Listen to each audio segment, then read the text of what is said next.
Hi everyone, and welcome to Women versus Everything, a podcast for the modern and historic feminist history that you have not heard about. This is my lovely co-host Jess. Hello.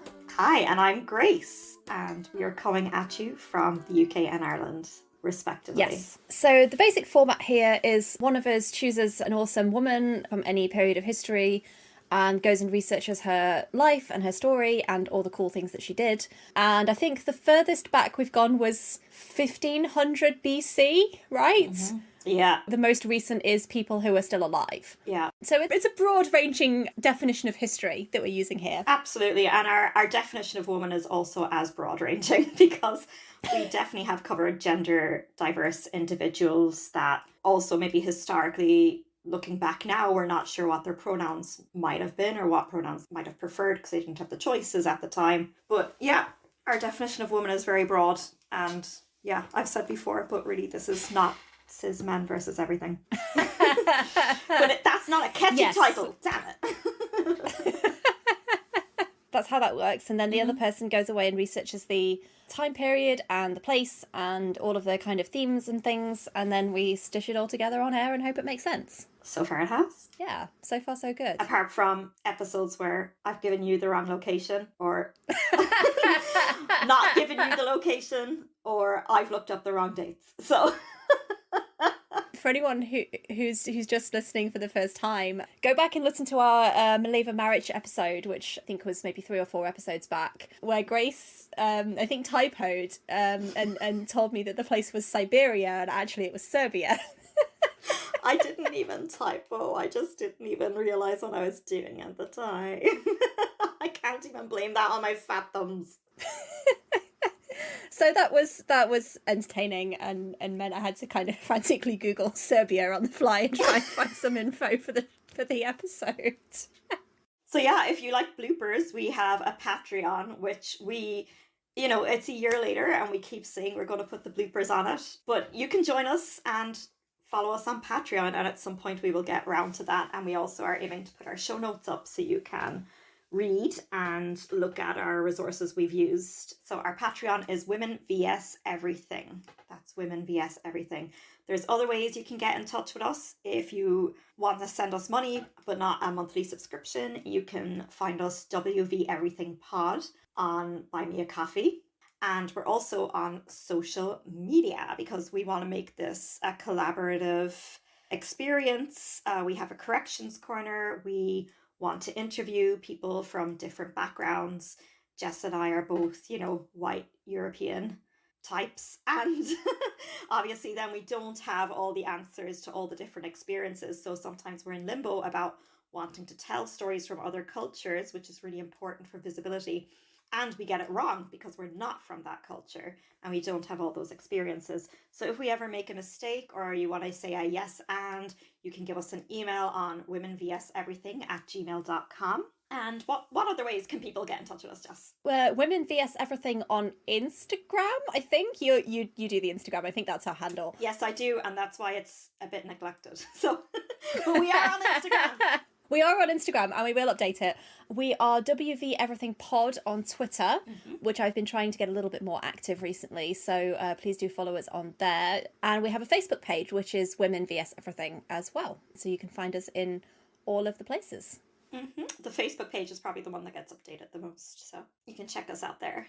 So how are you, Grace? Oh, I'm good. Internet dramas this morning because I've been the internet was really bad at my house, but it quite often is. So I got in the car and drove to my parents' house because I was like, for once I'm actually fucking organised for this recording. And I don't want to put it off a week. And it turns out their internet is rubbish as well. And I've been I've gone through 2 laptops in the time we've recorded this. One I dropped in the sink. One my rabbits ate through the wire. So it's just chaos. But I got here and we're recording. It's fine. I'm on my brother's laptop. He is so graciously trusted me with it, and yeah, I won't do any messing around on his laptop this time. Yes, thank you very much to him for that. We did really want to get this episode recorded today, so thank you to your brother and also your parents for use of their internet. Yeah, my parents who refused to listen to a single episode of this. Really? Why? I don't know. I just, it's an Irish thing, Jess. I felt reaffirmed when I joined Irish websites and stuff and Facebook pages and forums about this thing called notions, and notions is anything that's stepping outside the ordinary.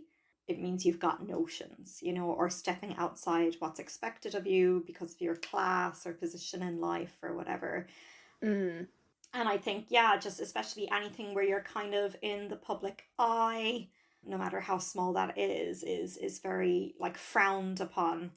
So during the week, my friend is a journalist and she is doing a weekly article about people and their pets. And she interviewed me about having rabbits. So I got to be in the newspaper and they mentioned the podcast and everything. And, oh, that's awesome. I shared to the family group chat and there was just like crickets. There was just not an acknowledgement of it. Really? Yeah. So, I'm not sure if my family have listened to it, actually. Yeah. Like, I think no, because I think if they had, they'd have mentioned it. It's not really their thing. It's fine. Like, yeah, there is that too, where it's probably just not their vibe and whatever. But that is fine. We are not for everyone. I'm not for everyone, and I accept them the way they are, and they accept me the way that I am. So we gotta get on with it, Yeah, that's all we can ask for, really, isn't it? Yeah. How's your week been, Jess? Well, I've kind of lost a lot of my week because my partner and I came down with this terrible cold thing. We did a bunch of COVID tests and it's definitely not COVID, but we've both just been feeling a bit crap for the last week or so. So I'm mostly better now, although I'm still struggling a little bit with my voice. So if I sound a little bit scratchy today, I'm sorry. It's not the recording, it's me. And he's still struggling and still feeling a bit crap. So yeah, most of our kind of social plans got cancelled, which was a bit rubbish because we had quite a lot of social plans last week. But there we are. That is fine. I am feeling better. Yeah. And I've got my best friend visiting this weekend, which is going to be wonderful. Jess, didn't you win an award recently? Oh, yeah, I did. Yeah, I did. I won a prize for one of my stories. Yes, that is a thing that happened. Tell the lovely world about your story and the prize. Stop blushing. I'm not used to being self-promotional. I know, I bully you into it. I'll bully you into seeing how amazing you are. Thank you. It was this short story competition and the theme was kind of past and present, which is, I guess, kind of loosely ties into the theme of this podcast, to be fair. And I wrote a story about a lesbian couple who have been together for decades and then finally being able to get married when the laws change. Yeah, and I won, which was a very nice surprise. Oh my God, congratulations. That's so lovely. Thank you. The link is on my Facebook, my personal Facebook, if anyone is inclined to go and have a read. Fabby. I'll put it in our link tree on the Instagram. I also sound scratchy today because, oh God. So, when you are a neurological type who does extremes, but I stayed up all night watching Love is Blind and I'm deeply ashamed. I actually haven't seen that. Yeah, I don't generally let myself watch any series during the week for this reason. And, okay. Because you end up binging them? I just won't. I just have this compulsion to see it through, and no matter what, and I end up sleep deprived. But yeah, we've got a bank holiday here in Ireland because yesterday was St. Patrick's Day. Ah, yes, so it was. So I celebrated it in the true pagan way of my ancestors and stayed up all night watching reality TV. That is fair. So as I said, my best friend Josh is coming up to visit this weekend, and our plan is basically to binge watch the entire first season of the L Word Generation Q. Yes! Because we promised we would watch it together when it first came out, and then there was a whole pandemic, so we haven't had a chance yet. So we're going to get some wine and we're going to binge it this weekend, and it's going to be amazing. I love it. That is such friend goals, waiting 2 years because you promised each other. Oh. So I will report back in next week's episode. Amazing. I will get my sleep routine back to normal. Yes. Oh, shall we start on today's topic then? We've got a really cool, interesting one. I really actually enjoyed. I feel like I learned loads of new things researching this one. Okay. Do you want to tell the lovely listeners about the info I gave you and what you found out? So the themes Jess gave me for this, the place was Jersey, not as in New Jersey, Old Jersey, between the 1890s. The original. Yeah, the OG Jersey. between the 1890s and 1940s, the themes were Nazi occupation of the Channel Islands, resistance against the Nazis, motherhood, child loss, and the Holocaust. So, got a fair few trigger warnings for this one. Yeah, absolutely. This one is heavy, and this one is really sad in places. So just be aware that that's some of the subject matter that we're going to be delving into today. So this actually will also feature a few callbacks to previous episodes, because we did, I think it's episode 3 on Emily Wilding Davidson. I think that was episode 1 actually. So those cover the same dates in the UK. So you can hear more information about the suffragettes and what women's rights were like in that period in that episode in more detail. Because there was just so much to cover in this one. I kind of didn't do too much research on what life was like for women. Do you want to do a big reveal and tell us who we're studying today? Yeah, absolutely. So today we are talking about a woman called Louisa Gould. Oh. Did she come up in your research? No, a few women's names did. I don't think hers. Yeah. Okay. The starting point for this one was actually a film. It's a film called Another Mother's Son that came out in 2017. Have you seen it? I don't think so. It's really good. Very, very heavily based on this true story. So Louisa was born in 1891 in Jersey. This is interesting, actually, just as a little aside. Some of the sources that I used give her full name as Louisa Ava, and some give it as Louisa Mary. Oh. So she grew up in, I apologise for my pronunciations, I hope I'm pronouncing some of these names right. I have tried. So she grew up in Sant Juan, which is one of the 12 parishes on the island of Jersey at the time.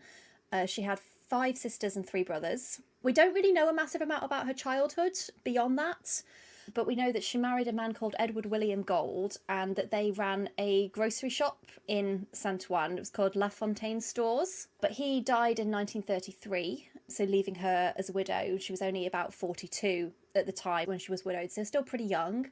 Left on her own to run the shop and to raise their children. They had 2 sons, Edward and Ralph. Cute names. And then the story kind of really starts when the Nazis invaded France in June of 1940. So did you find anything out about that you want to share? Yeah, so this is really interesting. I was looking up women's rights for the Channel Islands. And like I said in our episode on Emily Wilding Davison, you can hear about, in the time Louisa was alive, there was some movement around suffrage, women's suffrage. So in 1904 was around the time that a militancy began in the suffragettes, that Emmeline Pankhurst interrupted a Liberal Party meeting. 1913 was when Emily Davison died at the Derby. 1918, there was the Representation of the People Act, which meant women who owned land and were over the age of 30, who were either married or a member of the local government register, they could vote. So that was about 8.4 million women. So that's kind of when she's coming of age, turning 18, 19, 17. And the same year, the Parliament Qualification of Women Act was passed, allowing women to be elected to Parliament.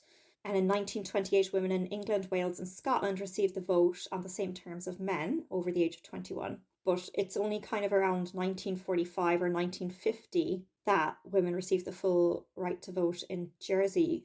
Previous to that, it had stayed as only over 30 and according to property ownership. Oh, interesting. So the Channel Isles, basically right before the war, between the 3rd of September 1939, the UK declared war against Germany. Yes. And that affected little change on the Channel Islands. There wasn't a conscription in the Channel Islands, but a number of people travelled to Britain to join up as volunteers. And the horticulture, tourist trade, all of that continued as normal in Jersey. And there was some restrictions on travel, but those were relaxed in March of 1940 to boost morale and kind of to like, hey, everyone, let's go to the Channel Islands for an English summer holiday kind of thing.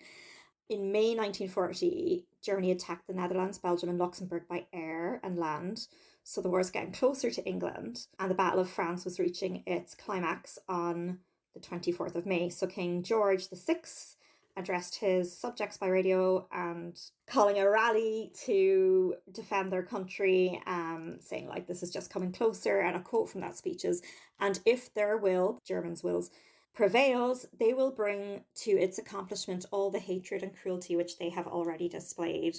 Wow. Yeah, so like very frightening times. In June 1940, there was some long-range Royal Air Force bombers departed from airfields in Jersey and Guernsey, but they weren't very successful due to weather conditions. And then in the same year, so this is all 1940, there's a lot happening. Mm-hmm. The lieutenant governors of each island were instructed to make as many boats as possible available for the evacuation of British soldiers from Saint Malo in France. And Guernsey was too far away to help at such short notice. So the bailiff of Jersey called on the yacht club to help, and 4 yachts sent off, and with 14 other boats from Jersey, and they got there within 24 hours. Oh, wow. Yeah, and they, this is a big story of like their contribution to saving these soldiers, which is amazing. Yeah. The same month, June, a plane arrived in Jersey from Bordeaux, evacuating Brigade General Charles de Gaulle from France. And the last troops left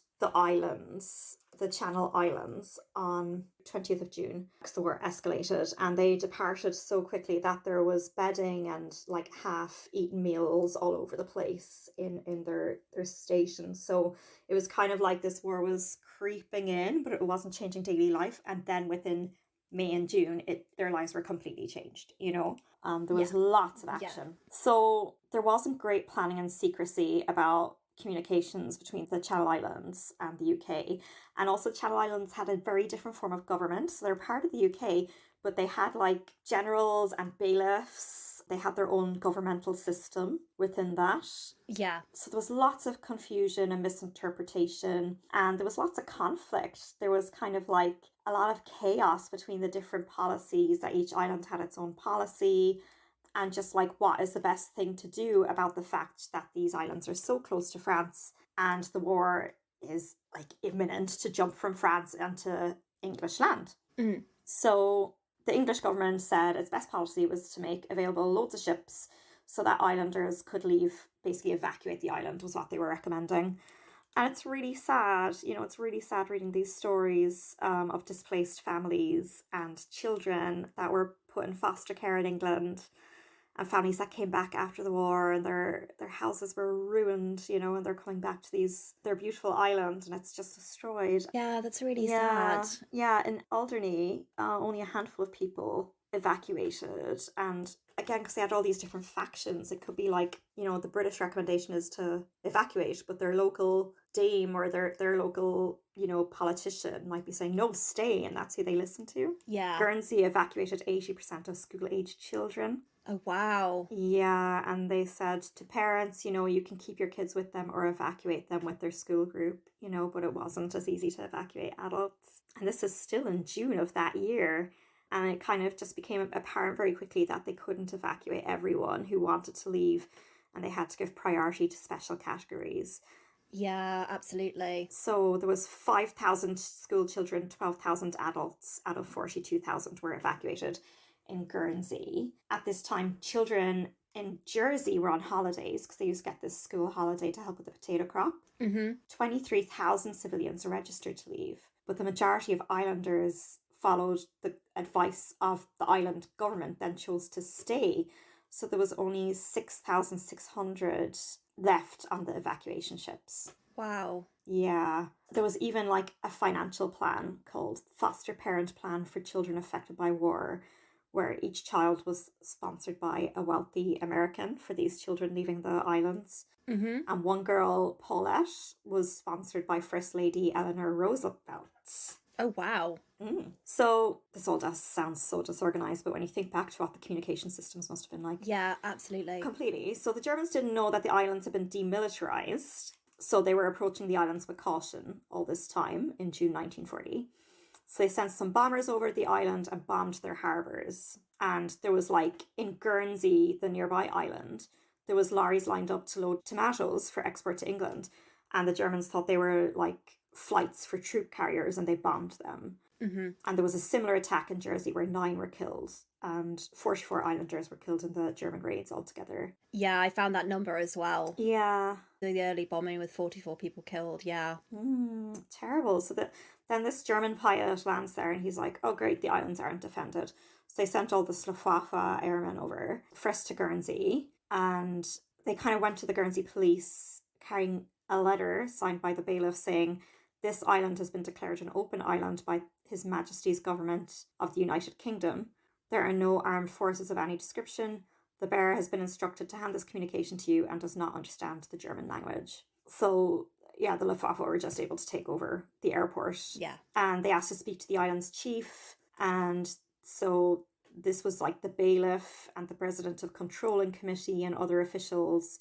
And they're just like, guess what? Guernsey's now under German control. Like, it was just that easy for them to do it. Yeah, it seems like they got control of it really quickly. Yeah, and oh God, this, it's just so horrific to think about. So the Germans were like consolidated their positions, they brought in infantry, communications, they changed. Oh, listen to this. Could you imagine, like, it's these small things you don't even think about with war and colonization. They changed the Channel Island time zone from GMT to CET. What? Yeah, so they're like, because we've invaded you, you're our time now. And the rule of the road was changed to driving on the right. They gave money to the island to keep the economy going, called scrip. So German military forces used the scrip for payments of goods and services. And then locals employed by Germans were also paid in that money. Mm-hmm. So if you ran your own business in Jersey, it eventually ran out of business because you didn't or couldn't take the scrip money. And then there's huge loss of employment. So this is really hard to explain. Again, I struggle a bit with the history of politics. So if you're a historian out there or someone that understands this better from the Channel Islands, give us a shout. But essentially, the Germans outsourced the reign of the civilians to the pre-existing government. So suddenly your local bailiff and president committee and representative is doing the Germans' work of enforcing these new laws they gave. Wow. Yeah, and that caused a lot of conflict in terms of, it kind of reminds me of the fawn response in trauma theory, where you have to go along in order to stay alive and you're just trying to wait for your opportunity to get out. Like, so they were dancing the line, these government representatives, the whole time of like trying to not cause too harm from the direction given to them by their oppressors, but having to do enough that they weren't killed themselves. Yeah. And it must have been really fucked up. I imagine it left a huge faction and generational trauma on the island. Oh, absolutely. Yeah. As the war progressed, life became harsher and harsher. So 1942, 2 years later, food, fuel and medications became really scarce and crime increased. And the winter of 1944 to 45 was very cold and hungry. And the population was just saved from starvation by the arrival of Red Cross packages. So, I mean, there's also that, like a hungry population that isn't getting its main needs met is going to concede. Yeah. God, there was so many restrictions. There's a whole list of restrictions here on anything I found some as well. Yeah. What surprised you the most on those? I'm not really sure any of them surprised me as such, because they all seemed like kind of things that, Nazis gonna do. But yeah, I mean, some of the ones I found, so there was a curfew. Yeah. Everyone had to carry ID cards. Radios were banned, which is going to come back later in the story, so put a pin in that fact. And of course, there was massive oppression of Jewish people going on at this time. So there was a register created of all the Jewish people on the island. All the Jewish businesses had to identify themselves publicly, and some of the Jewish islanders were deported and killed in the concentration camps as well. Yeah, I'm gonna get to the concentration camps because I didn't know any of this, and then I didn't know that they built fucking concentration camps there. So I think on this list, basic things such as furniture were now regulated by the Germans. Really? Wow. Drinking spirits, exported goods, more than 3 people meeting together, access to the beaches, like growing vegetables, food rationing was now controlled by the governments. Cycling in single file, very, very basic life things. Yes. Yeah, so it is really this absolute control over day-to-day life in kind of big and small ways. Absolutely. So I thought this was who we were going to speak about, a lady called Madeline Bunting. Oh, okay. Tell me about her. Yeah, she wrote a book, and the title of one chapter was Resistance. What is Resistance? And it was, it incited islander ire. Her point was the Channel Islands didn't act in a Churchillian manner, and they did not fight in the beaches, the fields, or on the streets. They didn't commit suicide, and they did not kill any Germans. Instead, they settled down with few overt signs of resistance to a hard, dull, but relatively peaceful 5 years of occupation. in which more than half the population was working for the Germans. The issue of collaboration was further inflamed. Yeah, so basically she was really anti this kind of fawn approach, whereas another intellectual from the time, a guy whose surname was Sherwell, I couldn't find his first name, he expressed the views that it was a majority of islanders agree with him, because he was just like, he didn't even agree with British raids on the Channel Isles, because he said military activities of this kind are unwelcome and could result in the loss of life amongst the civilian population. So he asked the British government to leave us alone and let's deal with it, in the way we are. Oh, wow. But he was later imprisoned by the Germans for his role helping 2 British spies into Guernsey. Oh. And then he was sent to a German internment camp. He was deported. So there's this sense of like the fawn response. It was maybe like a cover for like, we do have a plan, but not everyone knew the plan. And they're like, what, you're being bitches, just kind of like bowing down to these oppressors. And it's very familiar as an Irish person to hear, citizens of the same country at such level of war with themselves and each other with this. It's very sad. Yeah. This other guy, Charles Crookshank, said, the island leaders just kept their head above water and did what they were told to do. It is not that they made some mistakes, that is surprising, but they did so much right in the circumstances of the greatest possible difficulty. And this is really sad. So this guy, Norman LeBrock, he was the leader of the Jersey Resistance and the founder of the Jersey Communist Party and the Jersey Democratic Movement.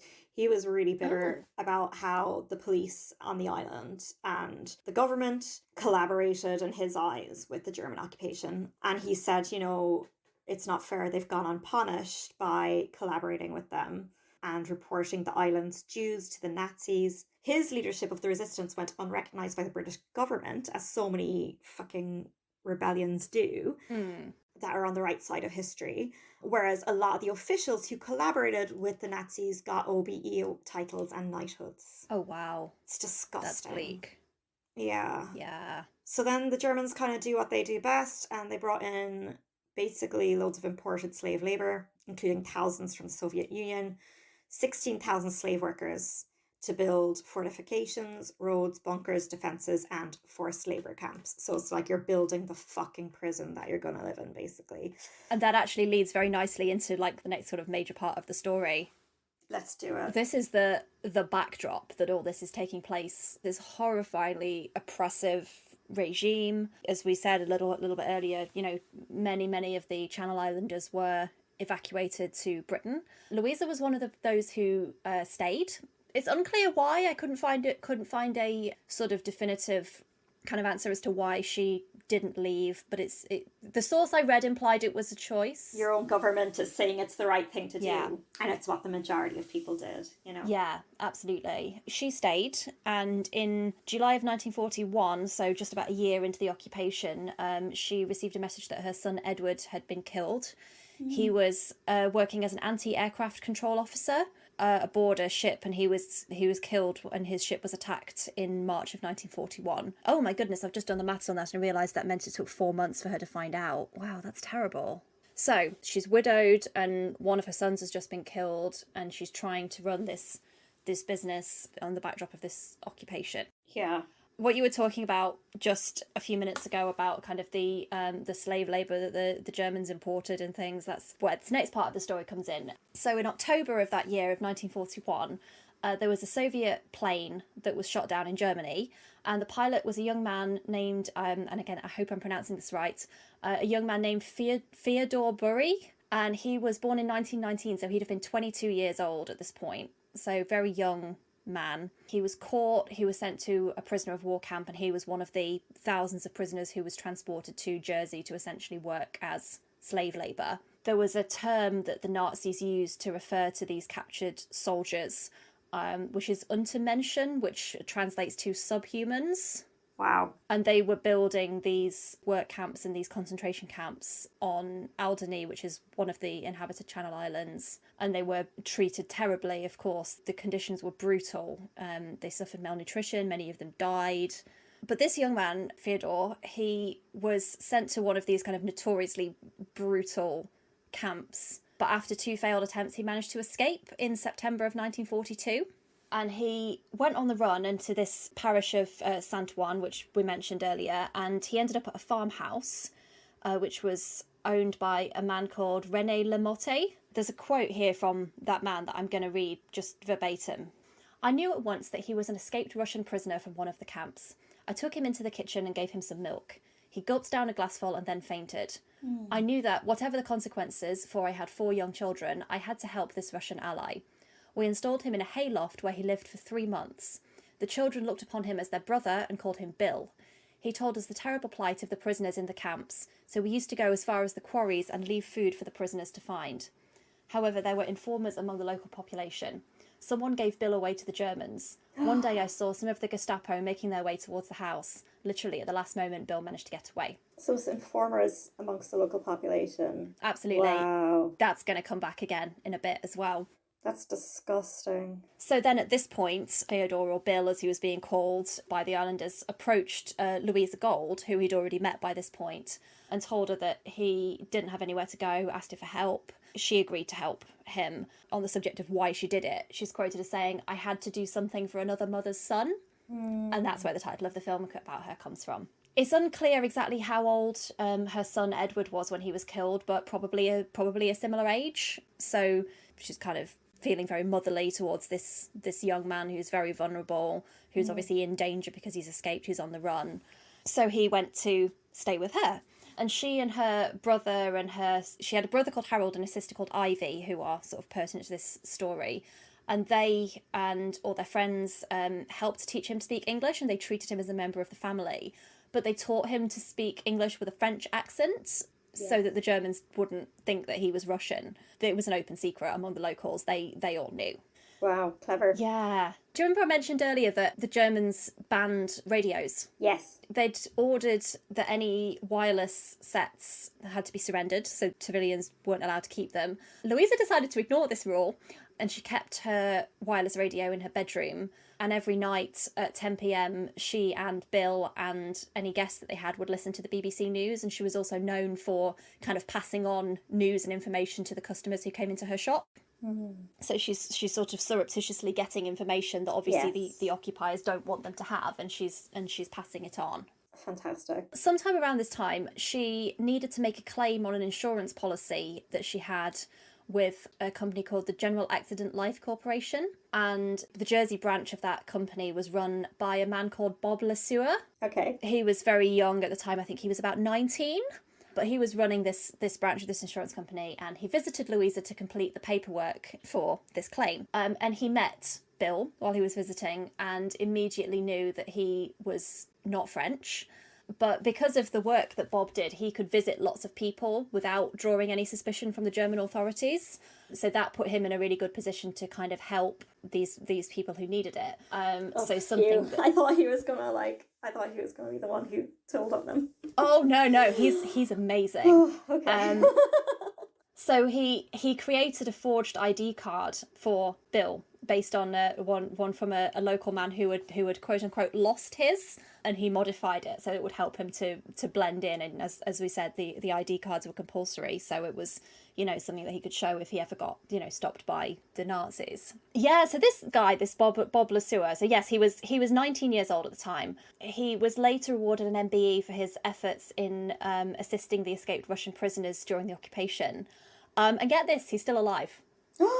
Wow. Yeah, he's 101 and he's still alive. That's how recent this fucking shit is, there's people still alive that saw these camps. There's a plaque dedicated to him in St. Helier in Jersey, and it's got a quote from him on it, and it reads, "Nazi racists ranked their Russian slave workers as subhuman. Any racial prejudices we personally may harbour are first steps on that same viciously slippery slope." Yeah. So true. We will see it when we go on tour. Yes, definitely. Another one for us to go and see. So all in all, Bill, as they were calling him, stayed with Louisa for 20 months. And this is what's really sad, and this was really the part of the story that stuck with me when I saw the film. She wasn't very secretive. I found one source that described her as an incredible person, brave, strong, and sometimes stubborn. Essentially, her downfall was that she was too trusting.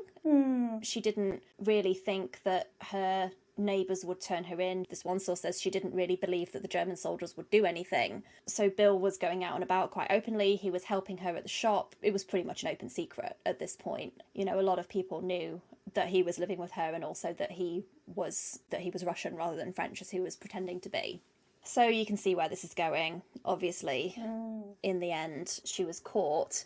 It's generally believed that some of her neighbours wrote a letter to the Nazi occupiers telling them that Louisa was hiding a Russian escaped prisoner. There was this place called Victoria College House, which was where the occupation administration was based, but they incorrectly addressed the letter to Victoria College instead of Victoria College House. Okay. The letter ended up at Victoria College, and the vice principal at the time, who was a man called Pat Tatum, he steamed the letter open and read it, and then readdressed it and sent it on, essentially creating a 24-hour delay and giving him enough time to warn Louisa that the soldiers were coming. Yeah. It's a little unclear to me why he resealed it and sent it on rather than destroying it, but I suspect fear. I suspect absolutely, that it would be traced back to him as enabling this, and he would be murdered, you know? Yeah, he did that to create the delay and get the message to her in time.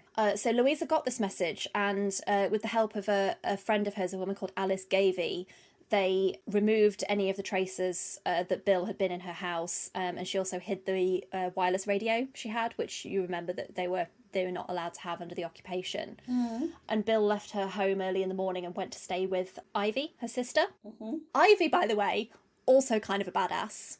So she survived the war, and she was elected to the States Assembly, which is the Parliament of Jersey, in 1948. She was its first female member, and she died in 1997 at the age of 90. Oh, yes. We love Ivy. She's also great. Those parents did a lot right. Yeah, absolutely. Absolutely. So on that day, predictably, the Germans raided Louisa's house. Yeah. And sadly, in the rush to hide everything, they'd missed some things. So this source says that they'd missed a Russian to English dictionary, some gift labels that Bill had written to Louisa and Ivy, and also a camera that had been given to him. And they found her wireless that was hidden. Yeah, cameras were also banned. Oh, interesting, really? They were, yeah. I guess they didn't want people documenting. I guess. What they were doing, you know. Yeah, absolutely. She was arrested along with her friend. But Bill made it to Ivy's house. Ivy was also harbouring another escaped prisoner, a man called George Kozlov. Oh my God. Yeah. So they asked Bob Lesueur for help, and he arrived, and they started kind of discussing what to do next. And he suggested that the two Russian men should leave with him, and he'd find places for them to hide. Ivy, it seems, kind of believed that the Germans wouldn't come looking at their house, but then her husband came home from work and agreed with Bob that they should move very soon. Yeah. So Bob moved the two Russian men that evening, and he didn't tell Ivy and Arthur, her husband, where they were going, because they were interrogated by the Germans. He didn't want them to have that information and be able to give it away.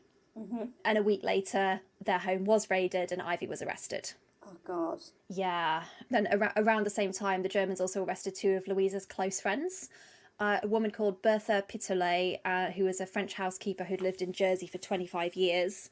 And a woman called Dora Hackcoil, who was a school teacher. Wow. Yeah, and then the last person to be arrested was Harold, Louisa's brother. What they believe at this point is that the neighbours who informed the Nazis about them had told them that lots of people were visiting Louisa's house for these radio broadcasts that she was sharing. Yeah, and they found the gift tags as well, you know. Yeah, so Harold's wife and Ivy's husband were not investigated or arrested because they didn't really visit very often, so they weren't seen to be suspicious. Fuck, so it's not even so much we think you're a part of hiding this person, it was you've been listening to the radio and getting messages. This is what's interesting. So they'd all been arrested, and then there was this trial on the 22nd of June 1944, and it says that they could hear noises coming from the Battle of Normandy in the courtroom. Obviously, wow. Jersey is, geographically much closer to Normandy than it is to the UK, so they could hear these noises in the background. And everyone who was tried was found guilty. Which I'm sure we won't be surprised to know. Yeah. Do you want to know what they were all sentenced to? Oh, go on. Hard labour concentration camp.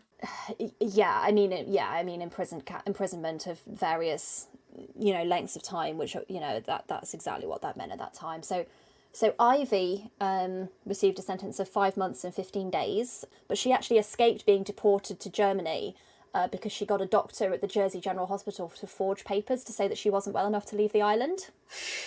Jesus. Yeah. Harold was sentenced to 5 months, and he was sent to the Bergen-Belsen concentration camp, where it's believed that he was one of only 2 British survivors from the entire camp. Oh my God. And he testified later at the Nuremberg trials about the conditions at the camps. Wow. Yeah.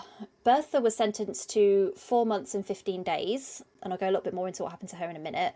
Alice Gavey was sentenced to 3 months. Dora Hackwell was sentenced to 2 months.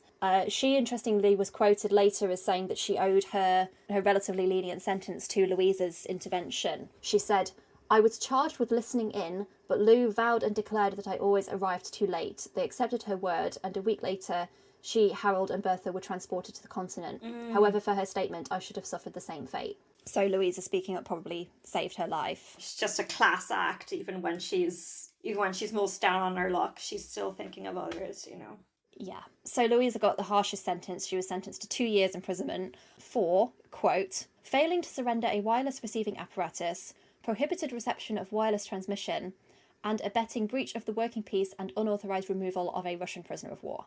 Yeah. So that summer, Louise and Bertha were held briefly in a prison, a place called Rennes in France. There was an Allied attack on a nearby station, and the camp was badly hit. So in the kind of, confusion after that, Bertha managed to escape, and she couldn't convince Louisa to join her. I don't know why, but maybe she was afraid that it would be even worse if they got caught. I don't know. But Bertha ended up hiding in a nearby town. She was French, as I mentioned, so she could blend in very, very easily. And the town was liberated by American soldiers less than a week later. Oh my God. Yeah. So Louisa was taken to Ravensbrück concentration camp, and while she was there, she started giving English lessons to her fellow prisoners. In early 1945, she got very ill, which is incredibly unsurprising given the conditions and things, and she was taken to something called the Revier, or the camp infirmary, and I found one source that described these, quote-unquote infirmaries as the first step to the crematorium. And she was murdered in the gas chambers on February 13th, 1945, at the age of 53. And Ravensbrück was liberated 8 weeks later. Oh, Jesus. Yeah. Yeah, this one's really sad. This one is really, really just tragic. That she risked so much, and yeah, if it had just been a little bit later, she probably would have survived. But yeah, she was killed 8 weeks before the camps were liberated. This is the first episode that made me cry. Yeah. This one is really sad. Do you want to know what happened to the man that she saved? Yeah, tell me. So Theodore, also known as Bill, survived the war with a lot of help from Bob Lesueur, who also was, as we mentioned, helping lots of other escapees as well. When the war ended, he returned to the Soviet Union, and he was actually approached by British intelligence, who asked him to consider being a spy, but he declined. Probably had enough. He's like, just let me retire. Jesus. Like, nah, I'm good. So many of the Soviet Union citizens who had survived the war and returned home afterwards were met with a lot of suspicion by the KGB, the Soviet Union's kind of main security agency, and he was essentially under surveillance by them for 20 years after he returned home. He'd sketched a portrait of Bob just before Jersey was liberated, and he promised Bob that he would write to him when he returned to Russia, but there was more than 2 decades of just complete silence, and Bob had no idea what had happened to him, and didn't know that he was banned from contacting anyone in Britain by this kind of Soviet Union surveillance that was going on at the time. But he eventually tracked Bob down, and they wrote to each other then regularly. They finally met again in 1992 when the Soviet Union collapsed. Lots of the travel restrictions were lifted. So Bob took a train to Tomsk, the Siberian city, to meet Bill and his wife. And he's quoted as saying, "It was very emotional to see Bill again. He was waiting for me on the platform, and when I got off the train, he wrapped me into a big bear hug and gave me a kiss on both cheeks. It was overwhelming, but also I was a little embarrassed. Let's not forget I'm British." That's so British. Yeah, and they met once more on Jersey in 1995 when there was a celebration of 50th anniversary of the liberation. Bill died 3 years later at the age of 80, and Bob, as we mentioned, is still alive today. So Louisa did save his life, and she gave her own life to save him. And her name appears on the Holocaust Memorial outside the Maritime Museum in Jersey. And in 2010, she and her sister Ivy and her brother Harold were all named as British Heroes of the Holocaust. Yeah. And then in 2017, a lot more attention kind of came back to her story because there was this film made, and something that I just learned yesterday that I actually didn't realize was the screenplay for the film was written by Louisa's great niece. Oh wow! Oh, what a wonderful Yeah. way of honouring her ancestry. Yeah, that's the story. It's as I say, it's a sad one this time, but also really really powerful that people can do such good things in such dark times. In Jersey, there's, Louise is obviously one of the 22 islanders recognised as having died as a consequence of having been sent to Nazi prisons and concentration camps. And they're all commemorated on Holocaust Memorial Day. There was lots of other deaths in Jersey. There's a lot more research done on the Alderney concentration camps than the Jersey one. So over 700. Oh, interesting. I wonder why that is. I don't know. Over 700 of the inmates of the 4 camps there lost their lives or in ships travelling to or from Alderney before the camps were closed. There was a ship carrying 468 workers, including women and children, from Alderney, which was hit by a Royal Canadian Navy motor torpedo boat near St. Malo. And about 250 of those passengers were killed. Wow. And this guy, Norman LeBrock, his resistance network has one of the only active resistant networks in the Channel Island to actively sabotage the Nazis. Good for them. In 1945, he convinced anti-Nazi German soldiers to plot a mutiny against their officers, and the island was liberated by Allied forces before the mutiny could begin. Wow. It's amazing. It reminds me a little bit of Violet Szabo episode that we did, Yes, which was also about sort of resistance against the Nazis in World War II. And oh, this is interesting. Some island women fraternized with the occupying forces.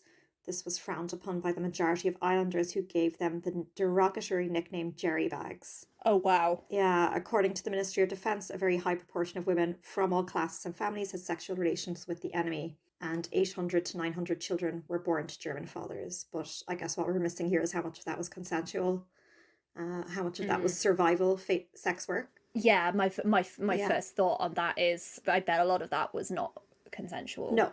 Again, we know, we know, and we've discussed this in a past episode, that, sexual violence is rampant in wartime, and it is very often used as a tool of oppression during war. The Germans themselves estimate their troops were responsible for much less, 60 to 80 out of wedlock births. But official figures say 176 were registered in Jersey between 1940 and May 1945. The German military try to prohibit sexual fraternization to reduce incidences of sexually transmitted diseases.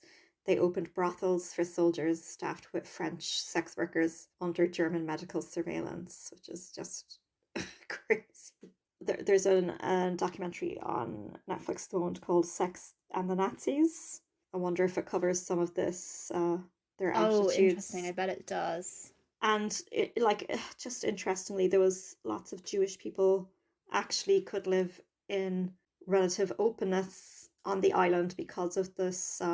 I suppose it's different taking care of your own and protecting your neighbor who just happens to be Jewish. And we're talking about people who might have had one Jewish grandparent were told to wear the J and the star.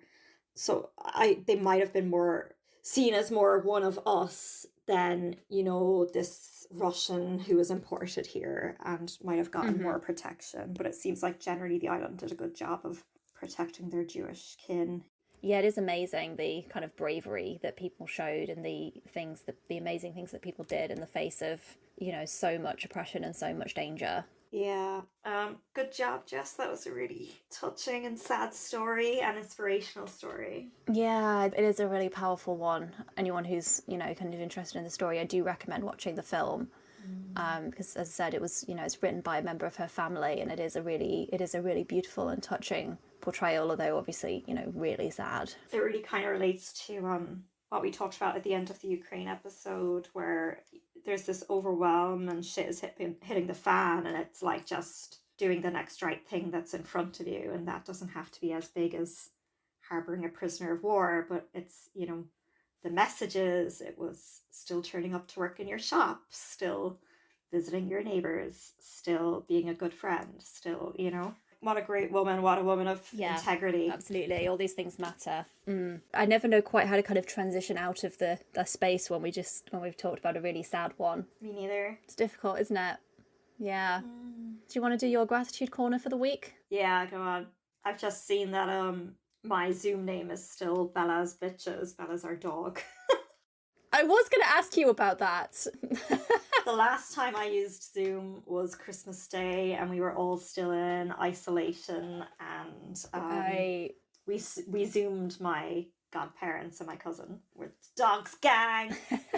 It was really fun. I Zoomed into like my neighborhood committee meeting a few weeks ago, and they're like, "Who is Bella's Bitches?" And then they're like, "Oh, don't say that." I was like, "Oh my god, I'm dying."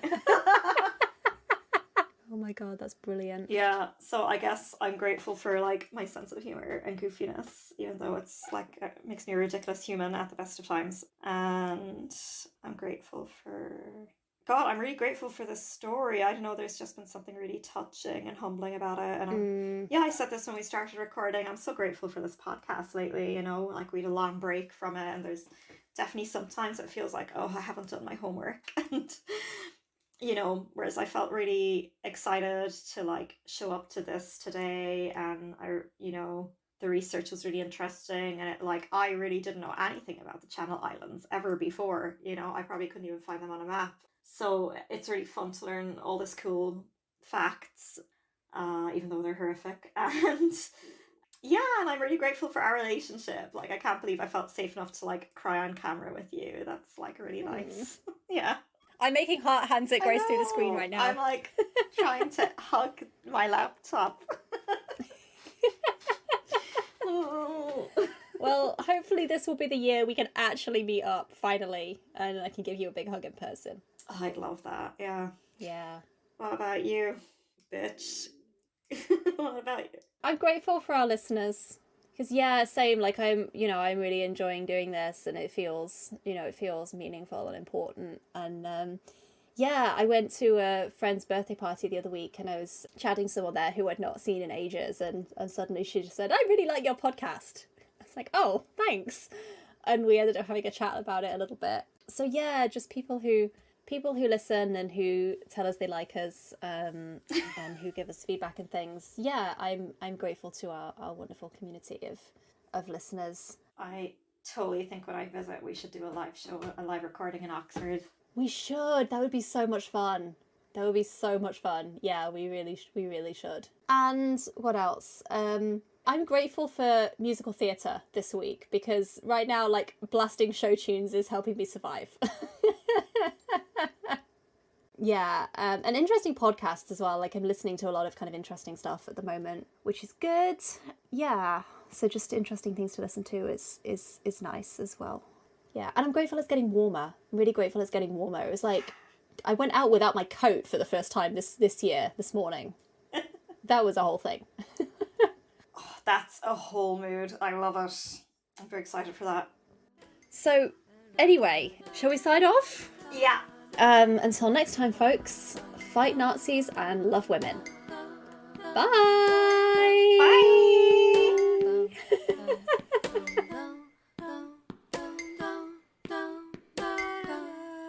I always try and, like, before our recordings, think of something really cool and interesting I've done, or a resource, and I'm like, just like, no, I'm deeply ashamed this week.